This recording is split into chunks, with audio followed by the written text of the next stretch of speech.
Well, it's 1 o'clock. I'm Jay Neal with the Fair Foundation, and I'd like to welcome you to the inaugural presentation for our 6-week virtual conference series, Building a Culture of Preparedness.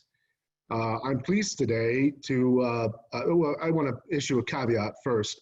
This is our first venture into a virtual presentation format.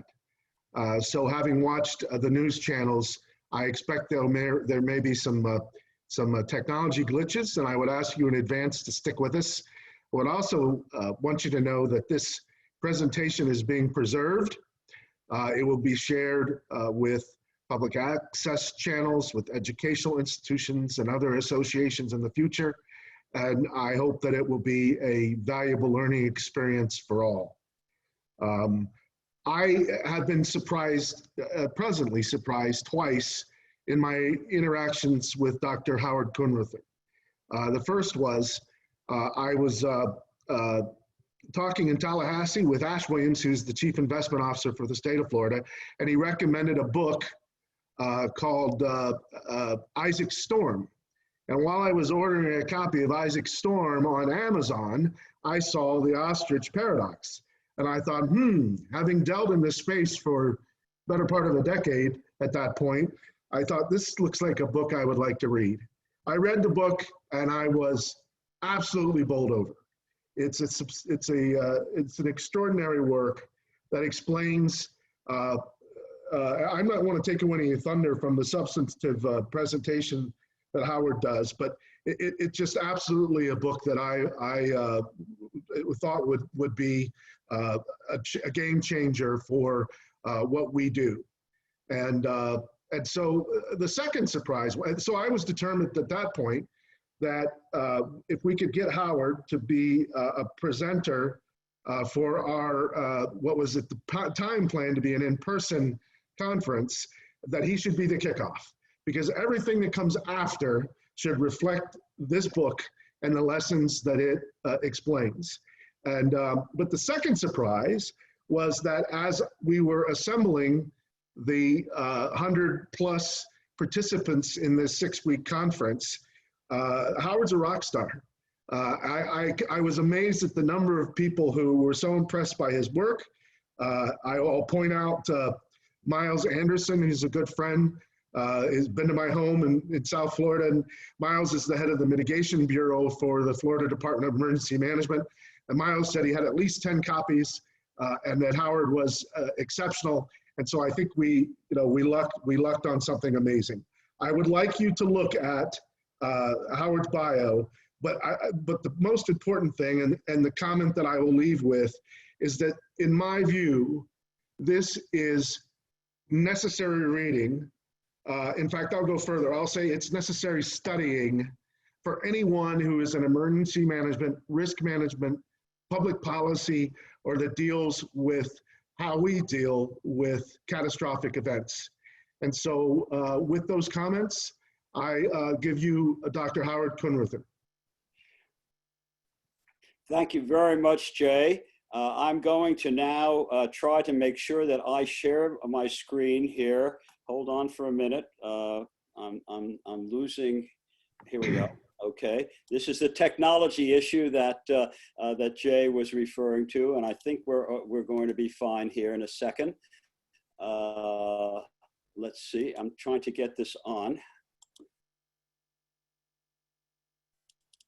Okay, I think we're good. 2 things to start with. Can you see the slides? Number 1, that's first. And can you hear me? Number 2, that's the second.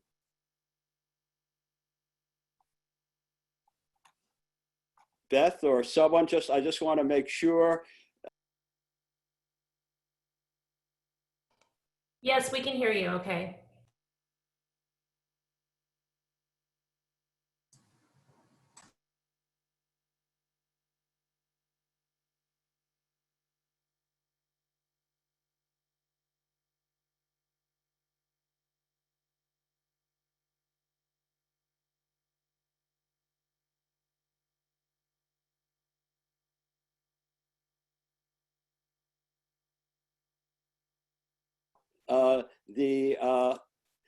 let me make sure. Okay, I think we're good now. We'll talk about the human nature challenge, how people deal with catastrophes. Howard, I think you need to reshare. I apologize. Looks like we lost it for a second. Do you mind hitting screen share again? Do you want me to start again? Yep, it looks like we lost the screen share. Okay. I'm delighted to be part of this discussion to kick off what I think is going to be a very important conference that the FAIR Foundation is putting together. And I want to thank Jay for his very kind remarks. And I've had really enjoyed my interaction with him. And I think this is going to be something that hopefully this whole 6-week period will be a valuable one for all of you who are tuning in. I'm going to talk about, as Jay indicated, the human nature challenge, which is the basis for what we did with respect to our book, The Ostrich Paradox, and how people deal with catastrophes. And I cannot, unfortunately, I cannot switch this. I cannot move the slides, Beth. This is a challenge, I think, with the technology. Right? I apologize. Let me screen share, and do you mind just telling me when to move the slides? I'm going to have you do this, please, because Yep, I'm pulling it up now.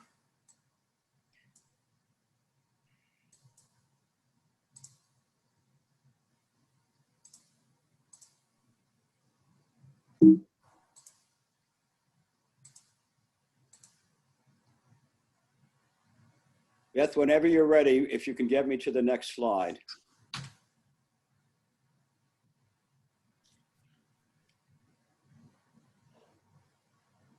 There we go.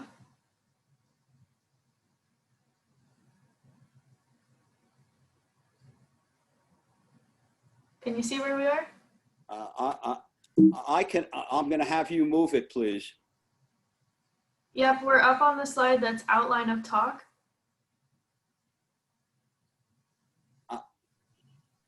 Is your screen showing something different? I'm at your disposal, Beth, but I cannot move the slides. I'm very sorry about that, but for whatever reason, the technology won't allow me to move it. Yep, Professor. So I shared my screen, and I have the slide outline of talk up on the screen now. Now, wait a minute. What should I do here? I would X out of the PowerPoint you're on now. I would just hit X. I'm trying to. Okay. I think we're good now. Okay. Good. Excellent. Okay, let's get started. Okay, for the first, this is a little outline of what I'll be presenting in the next 45 to 50 minutes. We're in a new era of catastrophes, and I want to talk a little bit about that and why it is that we have to pay attention to these low probability events in a way that we haven't in the past. Then I want to talk a little bit to introduce the idea of risk perception and biases, which is something that is part of our behavior, and it's very, very difficult to change, and I'll highlight some of the features of that. Then I'll illustrate this with respect to the challenges we're facing and we faced with the COVID-19 pandemic, and then highlight the notion that if we can recognize that these are biases that are hard to change, we will really want to highlight ways that we can address them in a better way. And that'll be illustrated with the COVID-19 and then a bit with natural disasters as well and climate change, a behavioral risk audit. Then I want to move to sort of how COVID-19 really can hopefully serve as a way of introducing us to the tremendous importance of dealing with climate change and flood hazards now. And then I'll end with some challenges and questions for discussion. Let me urge you, and I know Beth and I will be working on this at the end of the talk, that if you have questions that you want to actually raise, please use the chat box, and Beth will highlight those at the end, and I'll be delighted to have a discussion with you and look forward to having that and getting any of the questions or comments that you want to make. So let's turn to the next slide. This is a slide that was taken that when my wife Gail and I were in Leeds Castle in England, maybe almost 2 years ago now. And we were out looking at the lake there, and I saw all of these black swans that were in front of the lake. And some of you may be familiar with the term black swan, or Nicholas Taleb's book, The Black Swan, that refers to the fact that we have to deal with these highly low probability events. And I decided to take this picture, and I'm using it as an introduction to our new era of catastrophes, to highlight that there are a lot more black swans now than there have been in the past. We have a real set of challenges to deal with. So, and it turns out that these were black swans that were imported by a princess from Australia to dot the lake here, and that's why we have all the number here. They were taken from one place. Let me then turn to the next slide, and I'll just go through this very briefly. I think the slide speaks for itself. If you look between 1970 and 2018, you'll see we're in a very different world with the natural catastrophes and man-made disasters that have occurred.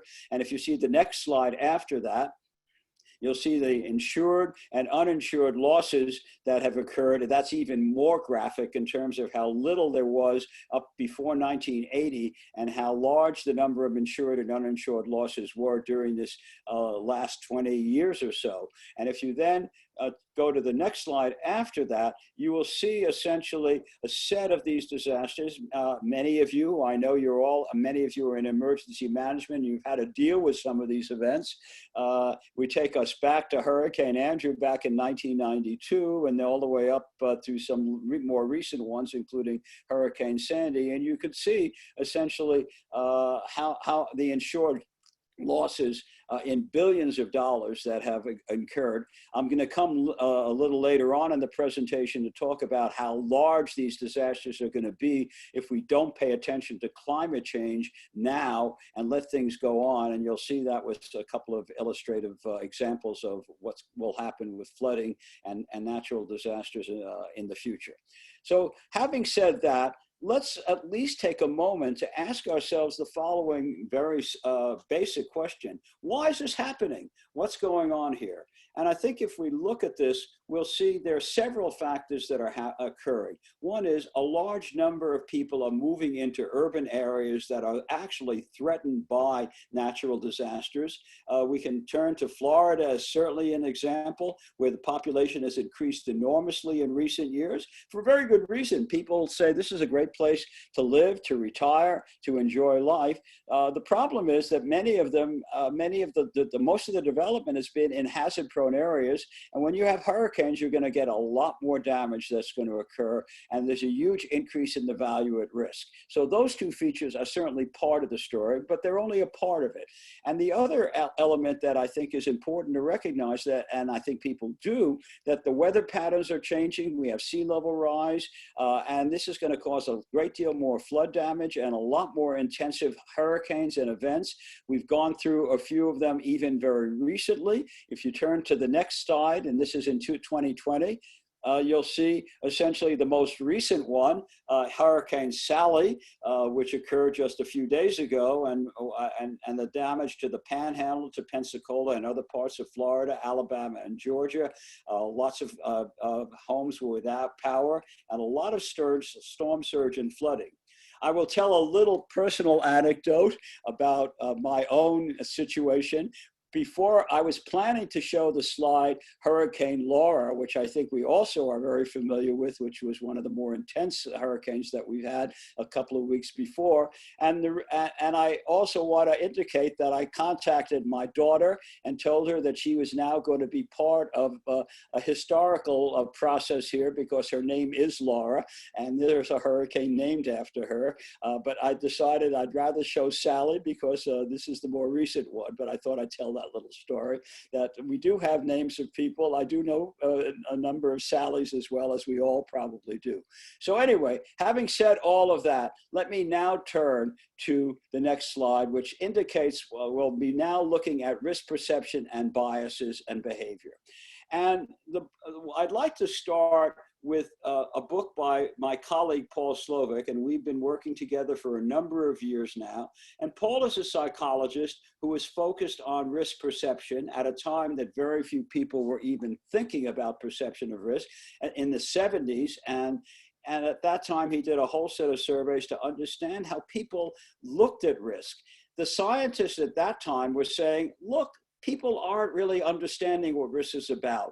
They're not paying attention to the right things. And from the scientist's point of view, and it's appropriate, they're thinking about the consequences and the likelihood of the events. But the fact of the matter is that we are dealing with perception in a very different way.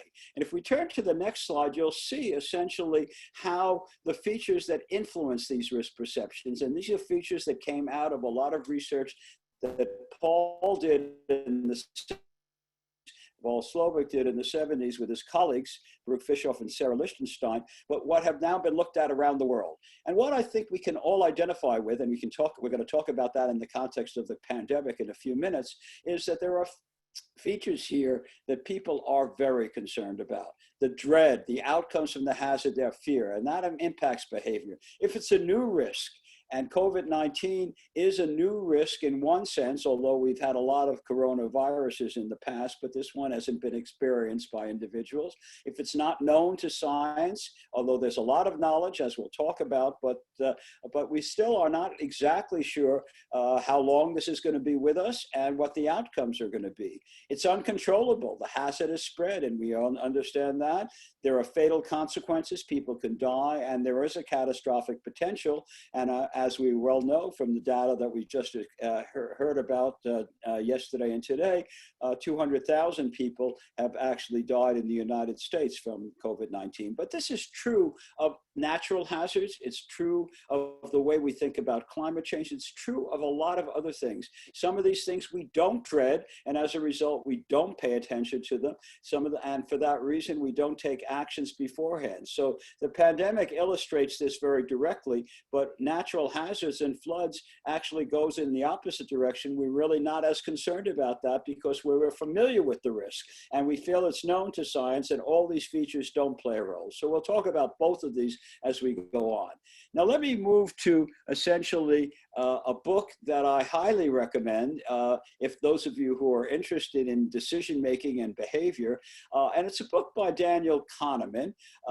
Daniel Kahneman is one of the leading psychologists in the world, but he's also impacted on economics. And I should say, from my own background, I am an economist by training. I've been called sometimes an irrational economist because now a behavioral economist, because we've been working with Daniel Kahneman over the years and Paul Slovic. And what he really talks about here is the challenges that we face in making decisions under uncertainty. And if you turn to the next slide, I want to highlight basically the point that Kahneman actually makes and that I want to make here. We have these, and he points out there are these two kinds of thinking that we go through in our activities. There's intuitive thinking, system 1, and there's deliberative thinking, system 2. Now, in the book Thinking Fast and Slow, Kahneman talks about these two systems on the basis of research that had been done over the last 50 years. And he tries to summarize them with the idea of using system 1 and system 2 to characterize them, and that's terms that have been used by others as well. Now, let's talk about system 1 first. System 1 is automatic. We operates quickly. We make decisions quickly with little or no effort. Several points to highlight here. One is that emotions play a key role. So fear and dread, for example, and some of these other factors that we were talking about a moment ago may influence behavior. The second is past experience plays a key role in most of the decisions that we make.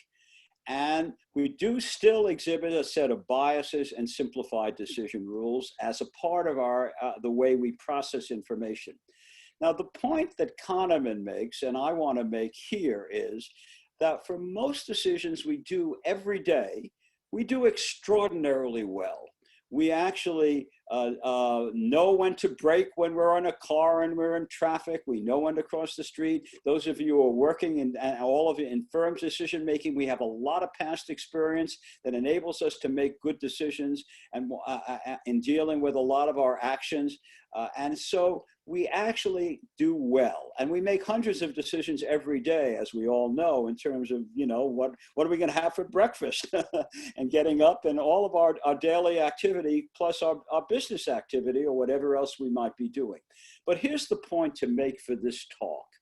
With respect to the low probability events that we are talking about, and in this talk it will be the pandemic, which is a low probability event, when floods and climate change, we do horribly with System 1 because we don't have a lot of past experience, and our biases tend to rule our decision processes, and our emotions play a very, very important role. And the point I also want to make is there's no way to get around that. That's the way we all are. That's human beings. But we also want to think about System 2. And if you could put up the next part of the slide, you'll see that right now. And that is that we would like to do a bit more deliberative thinking. We want to try to begin to ask ourselves, what are the trade-offs in how we're going to behave? What are the benefits and costs? What are the interdependencies and interconnectednesses and the need for coordination? And most important for our talk here, how do we begin to focus on long-term strategies for coping with these low probability extreme events? And that's the challenge that we face. And that's frankly what the rest of this talk will be about. What do we do with respect to our biases? As Jay indicated, that's really the theme of the work that Bob Meyer, my co-director of the Wharton Risk Management and Decision Process Center. I co-direct the center, and I should say that our center is now in its almost 40th year, and we have been thinking about how we deal with low probability, high consequence events from the very beginning. How do we do better policies? No one was interested in it at the time that we actually started the center. We were looking at things that we take for granted now. Why do people not wear seatbelts, which everyone tends to wear them today? Now we're really talking about events like terrorism and climate change, and of course natural disasters, which were part of our center from the very beginning. So the challenge really is the long-term strategies for managing these low probability events. Now, having said that, let me highlight some of the biases and indicate how they play out in the context of the coronavirus and then climate change and natural disasters. First is myopia. We tend to focus on very short-term horizons. We want things to happen. We would like to get rewarded in the short term and get our benefits in the short term. So we're not thinking long term. And we make our decisions with respect to these events, as we see, by saying, should we really do anything now with respect to an event? And in the short term, we're not really that concerned about a lot of these, as I'll highlight in a moment. The second is, we have amnesia. We forget lessons of the past. We don't remember past disasters. We don't want to remember them. We like to think more positively. And so there are a couple of disasters that are still on the agenda, but most of them we tend to forget. Hurricane Sandy, we still remember, and Hurricane Katrina is one that is embedded in our thinking. But even there, we don't think about the damage that it caused and the impact. We prefer not to talk about it. Now, I have a little icon here that I want to just mention in the context of our book, The Ostrich Paradox. My colleague and I, Bob Meyer and I, were trying to figure out what kind of a title we would give to the book on these biases. And one of our colleagues indicated, you know, you should call it The Ostrich Paradox. And we were a little surprised when he said that. And he said, why do we call it the Ostrich Paradox? And his response was something neither of us know, and you can think whether you know it yourself. And he said, look, I have to tell you, ostriches do not bury their heads in the sand. They you put their beaks in the sand to get food, but they are very smart. They can fly, so they're very fast and escape. They protect the young. They do all the right things in preparing and dealing with disasters. The challenge that we face is we bury our heads in the sand. As you can see from this icon, we tend not to want to remember things and take action. And that's what the paradox is. And that's why we say why we underprepare for disasters. We don't take those steps. The other bias I'll mention here is optimism, or I tend to underestimate the likelihood of extreme events, and you can see the photo of the black swan to highlight that particular point. If we turn to the next slide, there are several other biases that we talk about, all of these in our book, The Ostrich Paradox. Inertia, why do we want to change? We like to maintain the status quo. And a lot of reasons we don't change is that we are afraid there's uncertainty, and the losses are a lot more painful than any of the potential gains. And so when you lose $10, you feel a lot worse than if you find $10. And so that's the kind of thing that leads us to stick with what we currently do. A very important one is simplification, where we only attend to a few factors. And the reason that that's a bias that plays a role in all of these low probability events is before an event, we tend to focus on the low probability. We say, you know, this isn't going to happen to me. I don't even want to worry about the consequences. I don't even want to pay attention to them. And so we tend to after disaster, we do exactly the opposite. We focus on the outcomes and say, hey, we better take action now. But of course, it's then too late. So people don't buy an earthquake insurance or insurance in general until after a disaster occurs. And in the case of earthquakes, I can use that as an example. They actually few people in California even have earthquake insurance now. And when you ask them the question, what do you think the likelihood of another earthquake occurring after they have one? They say it's even lower than before because the fault line has been removed. And we say, well, you know, you're saying that, but now you're buying insurance. And of course, the reason is they're concerned about the risk. They want to make sure they deal with the consequences, and they're not focusing on the probability. So it does cause some challenges when you have simplification. And the final one that I know we could all identify with is herding behavior. And herding behavior is one where we follow what our friends and neighbors are doing, but the challenge is they may not know anything more than we do. And so we're all following and doing the same thing with respect to that. And I'll come back with a few examples of that, and you can probably think of that yourself. And if your neighbor isn't buying insurance, you probably won't buy it if you talk to them about it. But there's a lot of other things that happen, and it certainly plays a tremendously important role with respect to the COVID-19 pandemic, as I'll illustrate in a couple of minutes. So anyway, let's now move to the next slide. And now I want to sort of highlight this with respect to the challenges that we're facing with COVID-19 pandemic. And I put up this little slide with a few icons to highlight the nature of this pandemic. Anything in red, it's serious. There are a lot of cases and a lot of deaths. The United States is certainly one of them, and a large part of the world has that, either red or dark red or dark orange.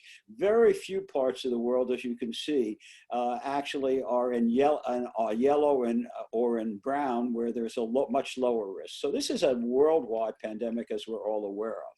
The second slide on the top and to the right shows the exponential growth of the pandemic, and I'll get into that in a moment. You can see that curve going way up, which is really exponentially going up. And then the last two just highlight essentially people wearing masks, which is something I think we've all been advocated by the scientists to wear to try to reduce the spread of the virus, and of course people taking care of other patients. So let me other people who have the virus. Let me move to three questions I'd like to address in dealing with the coronavirus. Why the public didn't pay attention to the pandemic, to COVID-19 during the months of January and February, but it took it very seriously in March, and related to the biases. What roles do the following factors play in how people deal with that? And that's what I'll talk about. Exponential growth, I mentioned a moment ago, and our failure to appreciate this. Risk perception, the work that Paul Slovic has done, and you know a little bit about that just from the couple of slides I put up. And then, of course, the cognitive biases. And then the third point I want to get onto is how can we take advantage of the lessons from the coronavirus to take steps to address climate change and, frankly, the flood risk and the natural disaster risk from floods and hurricanes now, rather than waiting for it to happen to us. So having said that, let's get started with respect to January, February. Here are some items I think will have to take you back a few months now. We've all been dealing with this pandemic now for a long time. There were a few cases of the individuals contracting the virus. In fact, only 70 cases as of February 29. So people didn't pay attention to that. The first fatality occurred only on February 29th. So our notion was we were optimistic about this. There were very, very few people concerned, except the epidemiologists who were worried for a lot of good reasons. The federal government at that point denied there was a serious epidemic. We weren't worried as the general public about the spread of the virus, but as I said, the epidemiologists were more concerned as COVID-19 was a new virus and they really felt we had to pay attention to them. Okay, on the next slide, you'll see some of the scenario data for March 2020. 1 month later, 188,000 individuals had contacted the virus by the end of March. And now we know that we have millions of people who have contracted it here in the US alone. 3,860 fatalities. And from yesterday and today, we have over 200,000 today. Every state in the country had individuals infected by the virus. And many states had regulations regarding closing of businesses and universities, and were individuals being required to stay at home. And I think we can all remember that particular time. I will tell you just a personal note before we leave this slide, just so you know on the level, and you can all remember your own personal experiences. March 12th was a key date in the life of my life and my life of my wife. We were expecting to go to the Philadelphia Orchestra that evening. It was canceled that afternoon. We have an apartment in New York City that because I work with Columbia University and 3 of my 4 children are living in that area. We were told we were going to see the play, which we had waited for 2 years to see, the next night, the Book of Mormon. It was canceled that day. We have not been in our apartment in New York until last weekend since late February because of what happened on the 12th of March, on the 13th of March, and on the and over that weekend. And things changed radically in our country, as we all know. They closed Broadway, they closed a lot of activities. We were all socially distanced, they closed businesses. We all, I think, in our own way are familiar with the challenges that we faced. Let me show you once the next slide with respect to exponential growth. We did not understand exponential growth. We tend to assume growth is linear. If we have 10 deaths or 10 cases of the virus on day 1, it implies another 10 deaths in day 2 and another 10 deaths in any future day. But experiments going back to the 1970s that no one paid attention to reveal it is difficult to characterize exponential growth. People underestimate what is going to happen.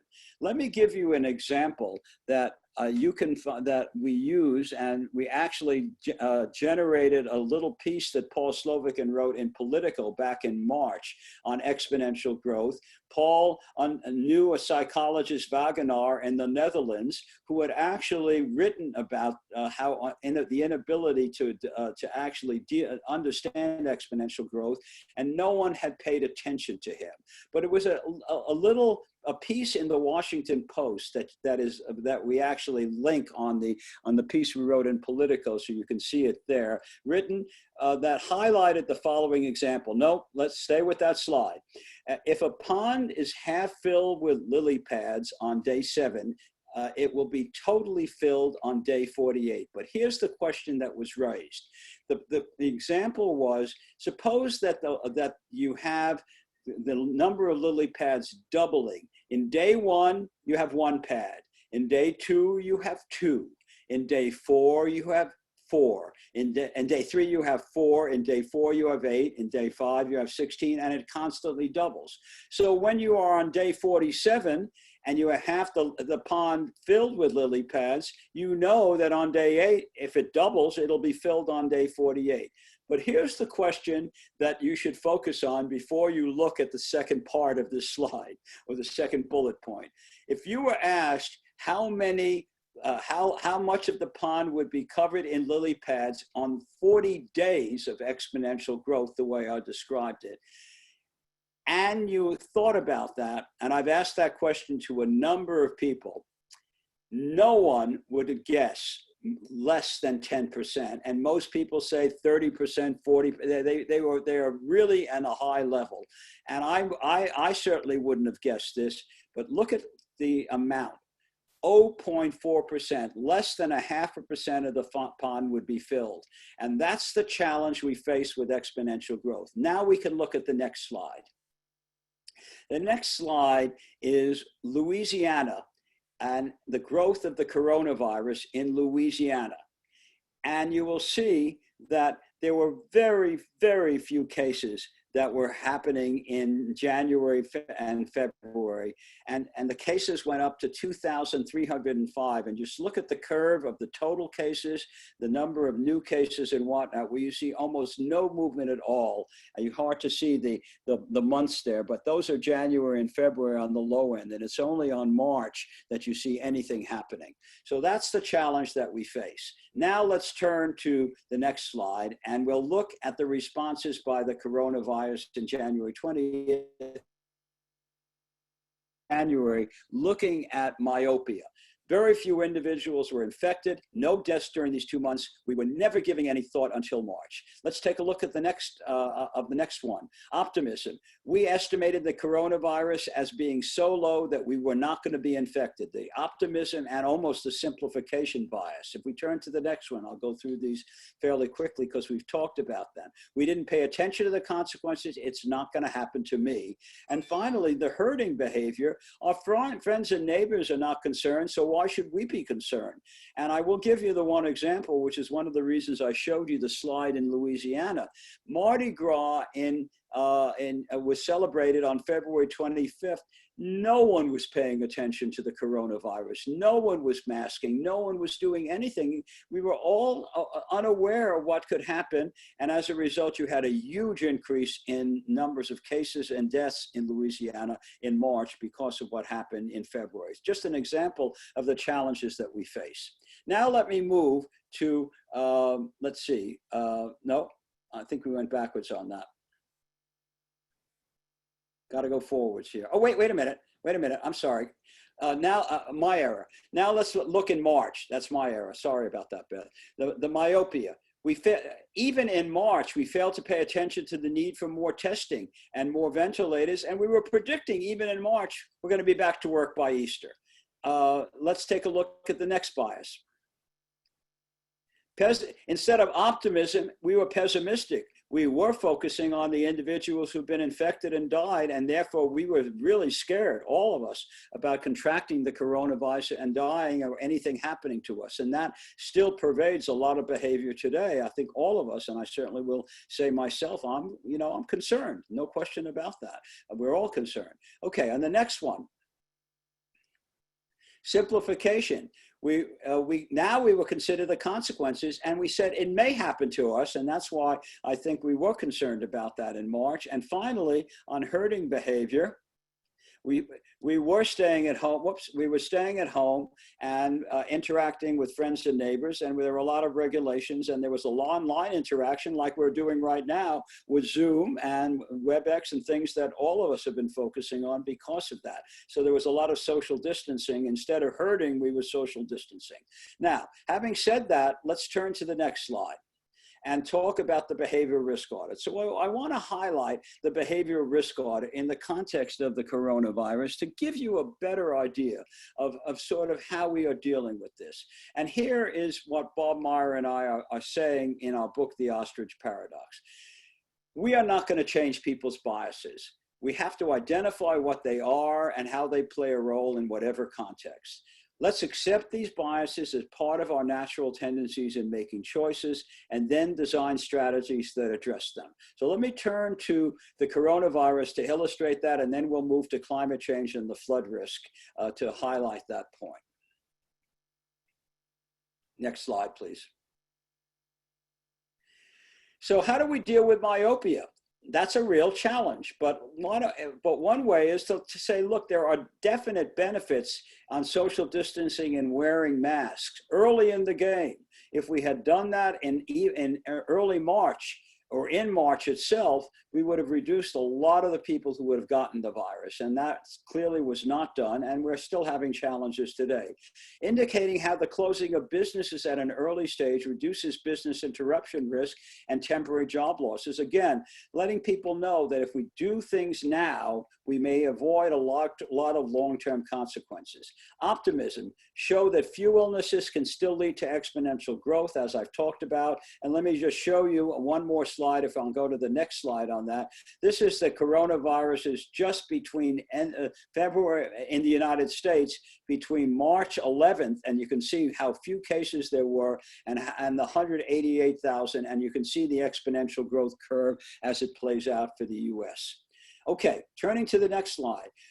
Simplification. Rather than focusing on the low probability events, tell people what a worst case scenario can look like and tell them how to pay attention so they actually take steps now to prevent this. And that, of course, highlights the fact that there may be a low probability, but that probability may be higher than you think, but get people to think of the scenario, and then highlight the importance of accurate testing, wearing masks, contact tracing, all the things that we've been hearing about. Listen to the experts, listen to the scientists. It's critically important. And finally, herding. Impose well-enforced regulations, as was done in March, but it's done less so today. And then use social media to play a positive role as we're doing right now, and taking advantage of that for friends and family and for businesses and for a lot of activities to conduct virtual meetings. And regulations are really a critically important part of that, and establishing social norms so people feel this is a good thing to do. Now let's deal with climate change and the flood hazard, and turn to the last part of my talk where I wanted to get into that. The first part I want to highlight is exponential growth. And this is really what stimulated Paul Slovic and I to write our little piece in Politico in March, because we were looking at the pandemic and saying, you know, we have got to think about climate change. That's a real issue. That's a pretty important issue. The pandemic is clearly the issue we're paying attention to now, but in the long term, climate change is a critical issue. Let's take a look at exponential growth. And so we looked at data at the one place that they were collecting data since 1960, the Mauna Loa Observatory in Hawaii. And you'll see that there was an enormous amount of exponential growth on that one. It's not just linear, it is really exponential, and it's going to be a lot worse in the future. And so we said, let's begin to make a case that you should pay to climate change now if you recognize the pandemic has exponential growth. Having said that, let me go on to the next slide and talk about what would happen if we don't pay attention to this. And here is some data on that. First of all, data that was done, and these are all studies that are well done by economists and other social scientists and climate scientists. And that is, if we don't pay attention to sea level rise, and we look at a 7.9 increase in the sea level rise by 2050, which will happen if we don't pay attention to climate change now, our average annual loss will go from $52 billion in 2005 to $1.2 trillion in 2050. Florida's population, as I indicated, increased by a much larger amount, and Florida residents are likely to experience far more intense hurricanes with sea level rise. So we have to try to do something now. We also have to adapt to them. I'm not going to get into adaptation here in this talk, but you don't want people to make their homes safer, relevating them perhaps, or moving to other areas. But this is just climate change itself. This is what's going to happen. Let's turn to the next slide, and you'll see a couple of other examples. Heat waves, which we've all experienced even this summer. We're going to have 20 to 30 more days annually in the Southeast. and 40 to 50 more annually throughout the country, and 40 to 50 in the Southeast. And then one that we already know happened this summer. California is going to have far more extensive wildfire damage. They're having that as we speak right now, and so is Washington and Oregon. And one of the reasons is the heat waves have been causing that, drought and whatnot. And so we're going to have a very, very extensive challenge if we don't do something with climate change. Let me turn now to the last part of my talk, which is dealing with the flood hazard, and highlight that. And I know a number of you are concerned with that hazard, as we are in our risk center, and I am personally. And I want to give you a little example to start with. The Lowland family, who live, a hypothetical example, lives in Pensacola. You can think of them as being affected by Hurricane Sally, and this is before Hurricane Sally. They were thinking about investing in flood-proofing their house to make it safer from water damage. And we have the hydrologist and flood we have good data on. We have a 1 in 100 chance that the savings from doing that measure would be $27,500. So if we're looking at insurance as a way of paying claims, an insurance company that has risk-based rates, premiums that reflect risk, and not looking at their marketing costs, would reduce your premium by $275 if you had a mitigation measure, 1 in 100 times 27,500. So that's what they could do to reduce their risk. And I'll get back to that in just a moment. But I want to highlight the challenges now. If you look at the next slide, on their responses. They're all following the kinds of things we talked about. We're not going to consider the long-term benefits of flood protection. This is such a low probability event, we won't pay attention. The damage from previous flood is faded from our memory. We're not going to actually think about previous flooding. The likelihood of damage is so low, it's below our threshold of concern, we won't focus on the consequences. Why should we change our current behavior? Aren't concerned from future damage from floods. Inertia. The next one, simplification, no attention paid to the consequences. And finally, herding, which is the next one. No other property is invested in mitigation. Why should we? So these are there to deal with. These are biases that are going to be very hard to change. Now I want to talk about how we would address them. And how we will address them is a behavioral risk audit. And I want to give you some examples of things that we're thinking about, and they're talked about in the book in a little more length. If you really want to deal with a myopia and you want to get people to take protection, give them long-term loans. I'll illustrate that in a minute with the Lowland family, and give them premium reductions, and maybe they'll pay attention. And financially, they'll want to. Amnesia. Rather than having a 1-year policy, let's think about multi-year flood contracts and think about property owners so they don't cancel their policy if they have no claims. And so you have to think about a 3 to 5 year contract or something that would make them not even think about canceling. Optimism. This is a really interesting one.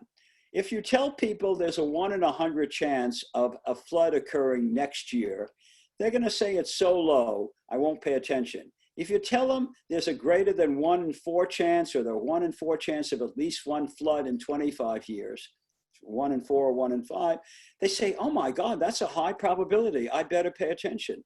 Those two probabilities are absolutely identical if they're random events, and with climate change, it might even be a higher one for than 1 in 4.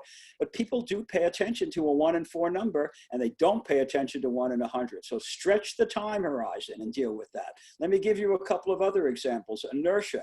Add flood coverage to a homeowner's policy and tell people, you know, you have your policy and homeowners will incur flood. If you don't like it, you can opt out of it. Well, they already see the policy in there. They're going to have much less of a reason to opt out. And we have data that I'll show you in a moment that shows that people are doing precisely that on a particular policy. Simplification, we've talked about. Focus on the consequences of a flood beforehand rather than on its probability. And with herding behavior, there's a lot of challenges, but if you could give a house that had done a job to mitigate and make their house safer against floods and had an inspection and then gave them a seal of approval, maybe others would follow suit. And the next thing you know, you have a social norm rather than a forced regulation, which you'd like to have a social norm to actually do that. Of course, you could have regulation regulations with better building codes and other things to deal with that, and that we'll talk about in just a moment as well. So that's where we are. Now I want to use the last 5 minutes to highlight how these play out with respect to the flood problem, and with a couple of illustrative examples. Here's the long-term loan example. If we can focus down on the rest of the slide. The Lowland family knows that it can get it has damage of $275 every year, but it says, you know, the cost of floodproofing my house, it's $1,500. It's going to make it a long time for me to get that money back. I don't think I want to do it, and the probability is so low, I don't really want to turn to it. Here's a way you might get people to do it. You tell them we're going to give you a 20-year loan of $1,500, and we'll tie it to your mortgage. And even with a very high interest rate, that's very high, the cost would be $145 each year for the paying back the loan. And with 2 or 3% or whatnot, it would be even somewhat lower. But here's the basic point I want to make. If they have insurance, which they often will have to have or want in flood, the reduction in their insurance premium is $275. So we deal with myopia by showing them they're going to save $130 every year, rather than thinking about it's going to be costing me a great deal and I don't want to do it. So that's a way to do it. Stretch the time horizon. Let me give you the next example. Here's a policy that we've worked on with the flood insurance agency, and a policy by a flood company there, Flood Ready, of adding $35 on a flood insurance policy to get $10,000 to mitigate your home if it suffers damage from a flood. And what we suggested, if you'll see in the next slide, or the next point, are people really likely to take up the coverage if it is included as part of their flood policy, and they would have an option to say, I don't want that coverage. So here's what we did. This is a field study we did with Flood Ready, with the flood insurance agency, to actually deal with this. We had only 15% of the people decided they wanted to add that coverage to that, the $35. When you gave them the opt-out and said it's on your coverage, you can decide you don't want it, 40% of them bought it. And this was actually done in the field as an example of how we might actually make that happen. So just the idea of opting out and the default being having it part of the coverage made a major difference. Let me turn to the next slide and talk to you a little bit and conclude my presentation so we have time for discussions and comments. Here are some future challenges and questions. What steps can be taken to reduce future losses from pandemics and climate change and flooding? How can we better communicate the risks of low probability events so the general public and other stakeholders pay attention to their consequences before it's too late? And finally, the really important issue that I know a number of you are thinking about as a part of this whole FAIR Foundation conference: what role can different risk management policies, such as economic incentives, insurance, well-enforced standards, regulations dealing with low probability events? So to summarize on my final slides, the conclusions: risk perception and cognitive biases lead decision makers to ignore these events, low probability extreme events, until it is too late. And only then do we pay attention. And that's true of the pandemic, where we could have paid attention earlier as well. A behavioral risk audit can address these biases and hopefully provide guidelines for reducing losses from extreme events now, and that could implement these policies. And lessons from the COVID pandemic provide a rationale for addressing climate change now to reduce potentially disaster outcomes from floods, hurricanes, and wildfires in the near future. And as I noted at the beginning, and you heard from Jay, my last slide is just a little focus on the Ostrich Paradox. You can see the ostrich putting their head down to get food, not to bury it in the sand. And that is a book that a lot of this talk is based on. And there are a lot of examples in the book as to how that Bob Meyer, I would say, had a lot of them. He is clearly a first author with the examples that he provided. And we both felt the behavioral risk audit is a way to go.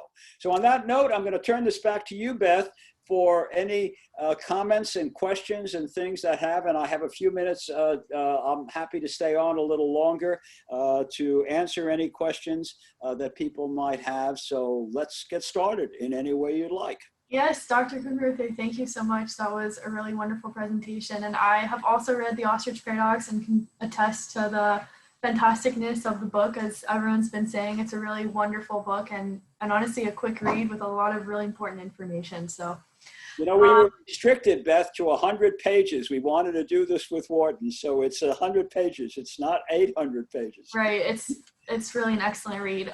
So we do have a few questions. I'm going to read them in the order that they came in and do my best to pronounce everyone's name correctly. So let me go with the first question from Ryan Amato, which is a little bit answering one of the questions you proposed. Given human nature, what are the best recommended methods for scientists to effectively communicate risks to the general public so that they become more likely to take mitigation actions? It's a great question, and it's the key to everything. And we have to listen to our experts. And I think there has to be a way, and I would say that the media has to play a role, which it's trying to do, but I will also respond by saying we need our leaders. We need to have this from people who are going to give us a notion we have to pay attention. One of the challenges right now with the pandemic is that we are getting different estimates thrown out at us, and we don't know who to trust anymore. We don't know who, and we also will try to find our favorite person as the expert, and that may not be the best way. So I would say one of the ways is for a group of scientists to come together and say, this is what we've concluded as a group. This is being done with climate change, by the way, now in a way that hadn't been done early. It's harder on the pandemic because it's new and different, but I think you need some consensus here for being able to do it. And we do have to have leadership here so that people will say, trust our experts. If we don't trust our experts, who are we going to trust?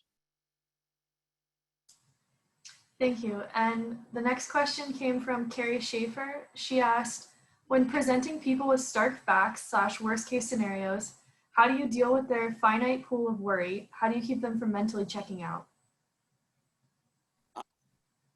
I lost the last part because of a break in the Zoom thing. How do we deal with, I understood. How do you deal with their finite pool of worry? How do you keep them from mentally checking out?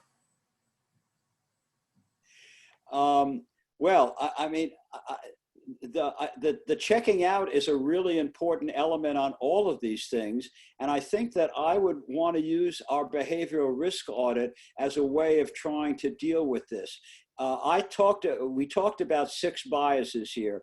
All of them are part of the story. You need a basis for putting together a series of a strategy that involves all of them. Let me give you an example of what I mean. You certainly want to talk about a worst case scenario or something that could happen, so you get people to at least tune in before they do anything else. But you also want to tell them a little bit about the likelihood and make sure that if you stretch the time horizon, they may pay attention to that.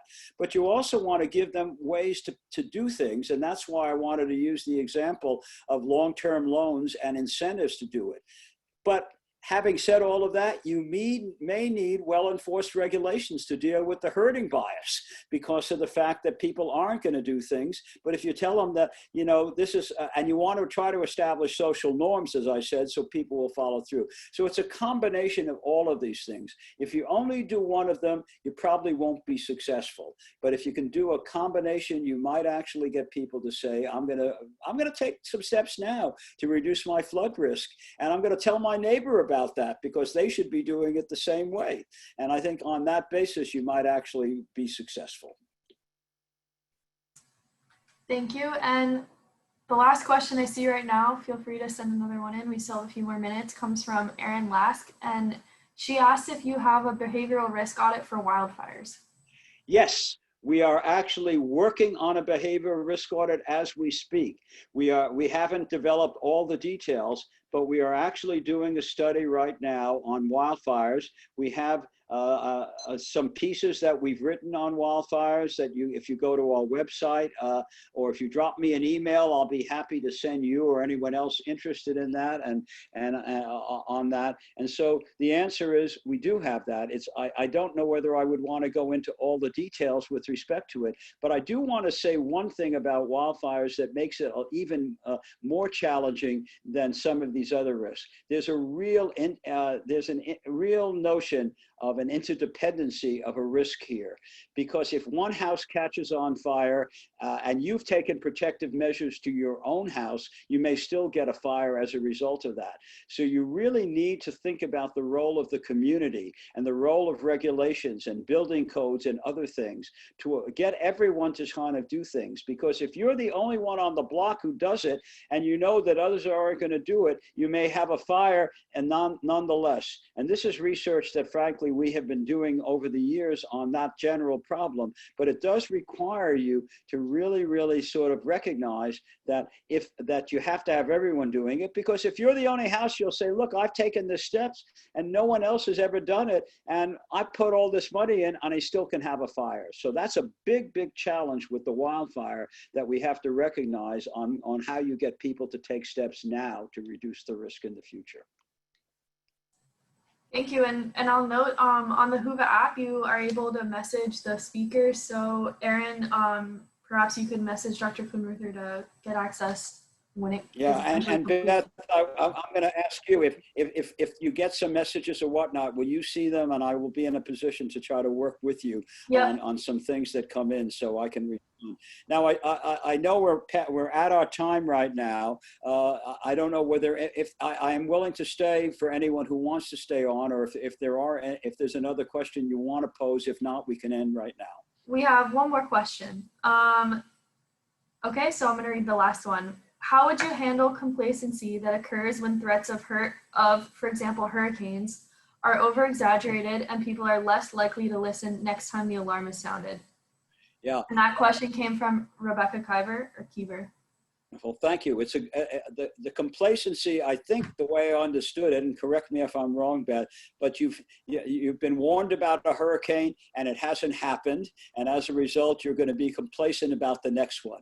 It's in that spirit, right? If I interpret the question, maybe it was over-exaggerated. Or over-exaggerated. This is really a major problem, the crying wolf problem. You say, and I'll give you an example of something that happened that changed a late colleague of mine who was head of the National Science Foundation Natural Hazard Program, Bill Anderson. He was working on his dissertation way back in the 60s, in the 1960s, on the tsunami that hit Eureka, California.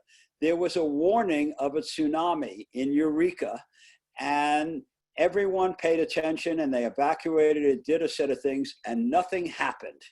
The next year, there was another warning of a tsunami, and no one paid attention. And it was a major disaster, and many people were killed, huge property damage. It's the crying wolf problem. And I think this is a major problem on communicating, on risk communication. You have to say you're dealing with low probability events. They may or may not happen. You have a hurricane warning and it may not happen. They're telling you to evacuate because the deliberative thinking says that the benefits of evacuating are far greater than the costs if it does happen, and you should pay attention. But you also have to make the comment, and the scientists have to do this, and people have to recognize this, that it may not be as serious as all that. It may veer in another direction. The flood may not be as high. There are lots of things that are predicted, particularly with hurricanes, because they are the ones that sometimes veer in other directions, as we're aware with Hurricane Sally and Hurricane Laura. The last two hurricanes, they were different. But people have to recognize that they do need to pay attention. But I want to give you, to end my comments, the more positive example of paying attention, and that is Florida. Florida had some of the worst building codes in the country before Hurricane Andrew hit in 1992. And after Hurricane Andrew, the governor at that time and other people were actually saying, we have to pay attention. We have to have building codes because everyone was focusing on the damage to Miami and Dade County that Hurricane Andrew did. And 1/3 of the damage could have been avoided had the building codes been enforced. So people weren't doing them and there weren't good building codes, both of these things. Right now, Florida has the best building codes in the country.